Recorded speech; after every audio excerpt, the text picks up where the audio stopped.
आप पढ़ाई कर सकते हैं हमारे एप्लीकेशन के माध्यम से बिल्कुल फ्री में। तो आज ही उसे डाउनलोड करें, जिसमें आपको क्लास 6 से 10वीं तक के चैप्टर वाइज वीडियो मिलेंगे तथा साथ ही पीडीएफ नोट्स मिलेंगे। तो आज ही उसे डाउनलोड करें, लिंक दे रखी है उसकी डिस्क्रिप्शन में। आज का जो वीडियो है वो है कक्षा 10 का प्रश्नमाला है विविध 8 ऊंचाई और दूरी। उसका कुछ यहाँ पे बेसिक है जो मैं इस वीडियो में बताऊंगा। तो सबसे पहले देखो क्या होता है इसके अंदर कि आपको ऊंचाई और दूरी के संबंधित क्वेश्चन पूछे जाएंगे। तो इसके लिए आपको कुछ बिंदु याद रखने पड़ेंगे। तो सबसे पहला बिंदु होता है एक दृष्टि रेखा। अब ये दृष्टि रेखा क्या होती है? देखो मतलब ये प्रेक्षक की आंख है, यानी कोई एक मनुष्य है, वो किसी वस्तु को देख रहा है। ये वस्तु है, ठीक है, ये इस वस्तु को देख रहा है। तो ऐसे देखेगा ना, ये वस्तु हो गई, ये हो गई प्रेक्षक, ठीक है। ये प्रेक्षक किसी वस्तु को देख रहा है और ये जो सीधी रेखा होती है इसे हम बोलते हैं क्षैतिज रेखा। क्या बोलते हैं इसको हम? क्षैतिज रेखा, ठीक है। क्या बोलते हैं इसे हम? क्षैतिज रेखा। ये प्रेक्षक की आंख, कोई व्यक्ति है किसी वस्तु को देख रहा है और उसके जो सीध में है वो क्षैतिज रेखा। तो जो वस्तु को देख रहा है और जो प्रेक्षक है उनके बीच की जो दूरी होती है उसे हम कहते हैं, क्या कहते हैं? दृष्टि रेखा।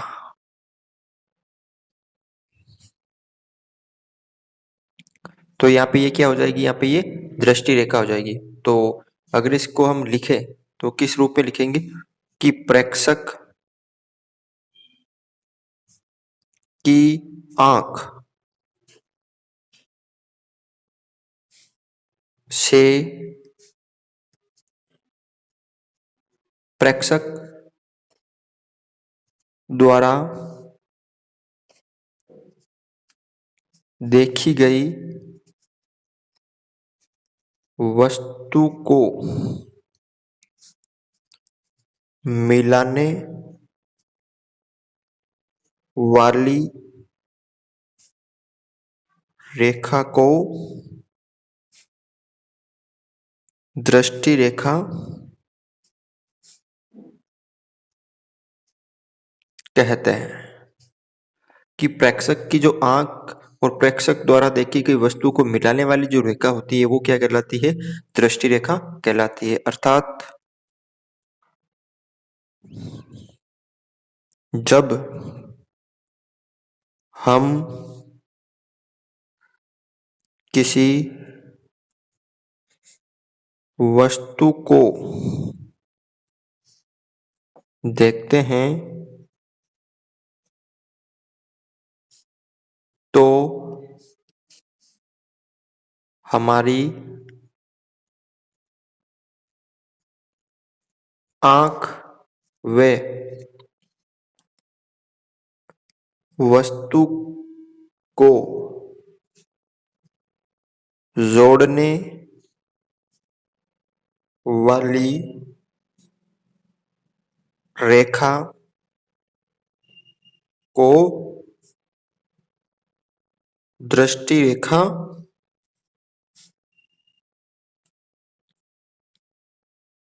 कहते हैं। मतलब समझ गए दृष्टि रेखा क्या होती है? कि जब हम किसी वस्तु को देखते हैं तो ये वस्तु है, इसको हम देख रहे हैं, जो वस्तु और प्रेक्षक की आंख को जोड़ने वाली रेखा होती है वो क्या कहलाती है? दृष्टि रेखा। तो ये आपको इसमें याद रखना है। और जो सीधी होती है, प्रेक्षक जहाँ पे खड़ा होता है और उसकी जो नजर सीधी जाती है उसे हम कौन सी रेखा कहते हैं? क्षैतिज रेखा। क्या कहते हैं उसे हम? क्षैतिज रेखा। अब यहाँ पे आगे देखो, अब दो कोण बनते हैं। कितने कोण बनते हैं? दो कोण। तो जो पहला कोण है वो है उन्नयन कोण। उन्नयन कोण, ठीक है। कैसे? देखो यहाँ पे ध्यान से देखो कि ये कोई व्यक्ति या प्रेक्षक है, उसकी आंख है, तो ये तो क्या हो गई, क्षैतिज रेखा हो गई। ये कैसी रेखा हो गई, क्षैतिज रेखा। क्षैतिज रेखा, क्योंकि सीध में, प्रेक्षक की आंख में जो सीध में होती है वो क्षैतिज रेखा कहलाती है। और कोई वस्तु ऊपर है, ये वस्तु है, इसे मान लीजिए P, और यहाँ पे इस बिंदु को मान लीजिए X। ठीक है। अब कोई प्रेक्षक किसी वस्तु को ऊपर देख रहा है, इस तरह ऊपर देख रहा है, यहां से यहां तक देख रहा है, तो क्षैतिज रेखा, और ये कौन सी रेखा हो गई, अभी हमने बताया था, दृष्टि रेखा। दृष्टि रेखा। तो जो कोई भी व्यक्ति है वो किसी वस्तु को, खड़ा है यहाँ पे और ऊपर की तरफ वस्तु है, तो वो ऊपर की तरफ देखेगा। तो दृष्टि रेखा और क्षैतिज रेखा के बीच में जो कोण बनता है वो कौन सा कोण कहलाता है, उन्नयन कोण। उन्नयन कोण। ठीक है। कैसे, अब इसको हम लिख लेते हैं। यदि कोई वस्तु आंख से ऊपर हो तो दृष्टि रेखा व क्षैतिज रेखा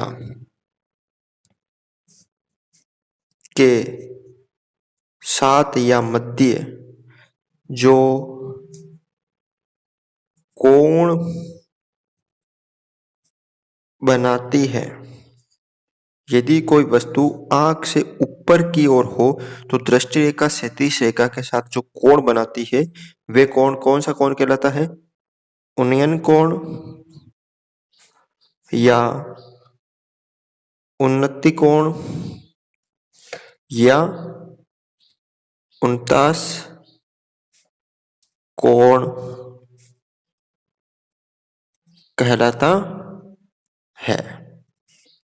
ठीक है, ये आपको याद रखना। तो इसमें उन्नयन कोण कौन सा बना, उन्नयन कोण कौन सा बना, यहाँ पे देखो आप, ये वस्तु है, यहाँ पे इसको मान लीजिए O, तो XOP, ये यहाँ पे P बिंदु है, XOP, तो कौन सा कोण बना यहाँ पे, XOP। ठीक है, ये यहाँ पे कौन सा कोण बना, उन्नयन कोण। याद रखना आपको, एक नोट में नोट लगा के याद रखना है कि जो उन्नयन कोण होता है, उन्नयन कोण को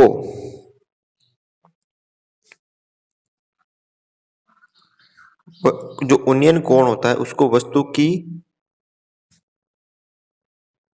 कोणीय ऊंचाई भी कहते हैं। ठीक है ना। तो याद रखना कि उन्नयन कोण कब बनता है, और अब एक और जो कोण होता है वो है दूसरा अवनमन कोण। ये तो आपको पता चल गया कि कोई प्रेक्षक किसी वस्तु को ऊपर की ओर देखेगा तो वो उन्नयन कोण, और जो दूसरा होता है वो होता है अवनमन कोण। कौन सा होता है, दूसरा अवनमन कोण।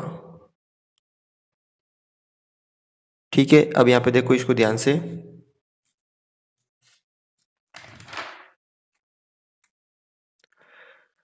देखो यदि जैसे कोई वस्तु है, यहाँ पे एक प्रेक्षक है, ठीक है, ये एक प्रेक्षक की आंख है, और ये प्रेक्षक की आंख के समान वाली रेखा क्या होती है, क्षैतिज रेखा होती है।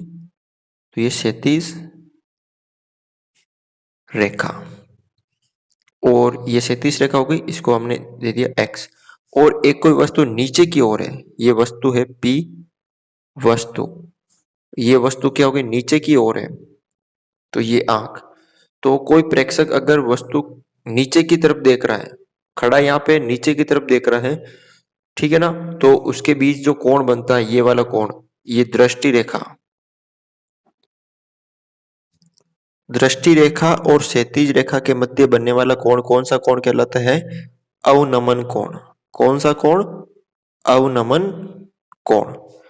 जब कोई प्रेक्षक या व्यक्ति किसी वस्तु को नीचे झुक के देखता है या नीचे आंख करके देखता है तो वे उस तरफ जब आंख घूमती है तो वो कौन सा कोण बनता है? उसमें अवनमन कोण बनता है। तो यहाँ पे लिख सकते हैं हम, यदि कोई वस्तु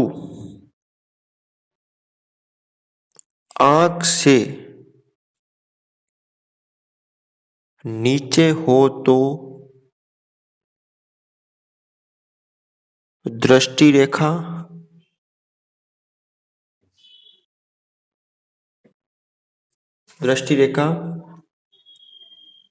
के साथ, दृष्टि रेखा जो क्षैतिज रेखा के साथ जो कोण बनाती है के साथ, जो यहाँ लिखना है दृष्टि रेखा क्षैतिज रेखा के साथ, यहाँ पे लिखना है क्षैतिज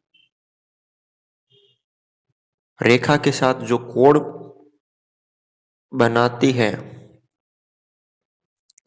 वह कौन सा कोण? अवनमन कोण, या इसे हम कहते हैं अवनति कोण कहते हैं। कितने कोण हो गए? 2 कोण है आपके इस चैप्टर के अंदर। तो यहाँ पे अवनमन कोण कौन सा हो गया? अवनमन कोण एक्स, ये ओ और पी, ये कोण हो गया एक्स ओ पी। ये वाला कोण क्या हो गया? अवनमन कोण। अब ये 2 कोण आपको याद रखना कि किस कंडीशन में आपको अवनमन कोण का उपयोग करना है, किस कंडीशन में आपको ओनियन कोण का उपयोग करना है। जब आप ये क्वेश्चन जो ऊंचाई और दूरी की क्वेश्चन है, जब ऊंचाई व दूरी के प्रश्न सरल करते समय ध्यान देने योग्य बातें। जब आप ये प्रश्न है जो ऊंचाई और दूरी के ये चैप्टर में है, इसको सरल करते समय कुछ ध्यान देने योग्य बातें। पहले क्या है कि सर्वप्रथम आपको क्या करना है, जो प्रश्न दे रखा है प्रश्न को ध्यान पूर्वक आराम से उसको पढ़कर समझे। पहला काम तो आपको ये करना है कि जो प्रश्न दे रखा है उसको आपको ध्यान पूर्वक पढ़कर समझना है। फिर क्या काम करना? दूसरा, समझकर आकृति बनाकर समकोण त्रिभुज का निर्माण करते हैं। यानी कैसी भी आकृति बनानी है, लेकिन आपको किस तरह बनानी है? वो समकोण त्रिभुज की तरह। ऐसे भी बना सकते हो, ऐसे भी बना सकते हो, समकोण त्रिभुज बनाना आपको। ठीक है। तीसरी बात आपको क्या याद रखनी है कि समकोण त्रिभुज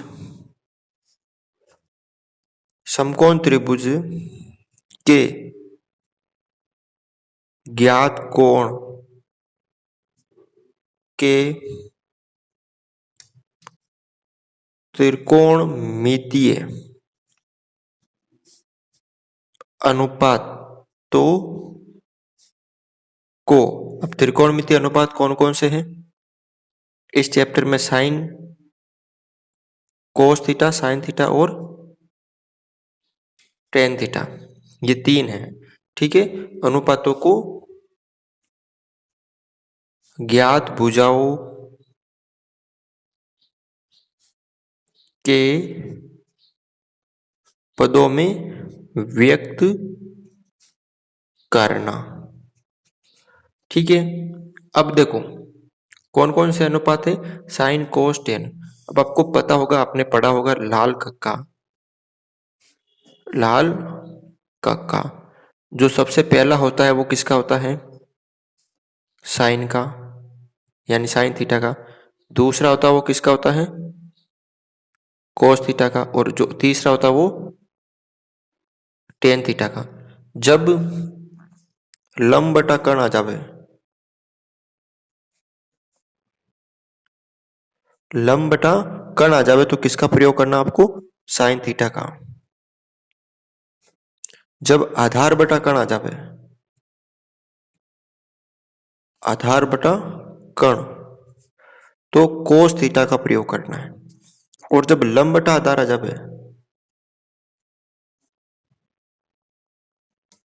तो किसका प्रयोग करना है आपको, टेन थीटा का प्रयोग करना है। ये सूत्र आपको थोड़े याद होने चाहिए। अब आपको ये पता होना चाहिए, जैसे हम जो थीटा दर्शाते हैं, थीटा के सामने वाली भुजा क्या होती है, लंब होती है। ये आपको याद रखना है। कैसे, एग्जाम्पल देखो यहाँ पे, अगर मैं यहाँ पे थीटा ये बताऊं कि थीटा ये है, तो इसके सामने वाली भुजा ये हो जाएगी लंब, ये आधार, ये कर्ण। अगर कहूं मैं कि थीटा आपके ये है, तो ये हो जाएगा आपके लंब, ये हो जाएगा आधार, और ये हो जाएगा कर्ण। ठीक है, ये आपको याद रखना है। ठीक है ना। थीटा के सामने वाली भुजा हमेशा क्या होती है, लंब होती है। बाकी के कर्ण ये आपको पता है, और बाकी का आधार। ये दो में आपको पता करना है कि लंब कौन सा है। तो थीटा के सामने वाली, अगर थीटा ये है तो लंब ये है, थीटा ये है तो लंब ये है। ठीक है। और अगर थीटा नहीं हो ना, तो नॉर्मल में कर्ण ये होता है, आधार ये होता है, और लंब ये होता है। ठीक है। अगर थीटा नहीं हो तो, थीटा में अगर दो कंडीशन है थीटा की, यहाँ पे हो तो लंब ये वाला, यहाँ हो तो लंब ये वाला। ठीक है। तो ये था इस वीडियो के अंदर कुछ बेसिक कॉन्सेप्ट। तो कर सकते हो, बिल्कुल सरल है। अगर आपको ये वीडियो अच्छा लगा तो इस वीडियो को लाइक जरूर करें, चैनल पर नए हो तो चैनल को सब्सक्राइब जरूर करें।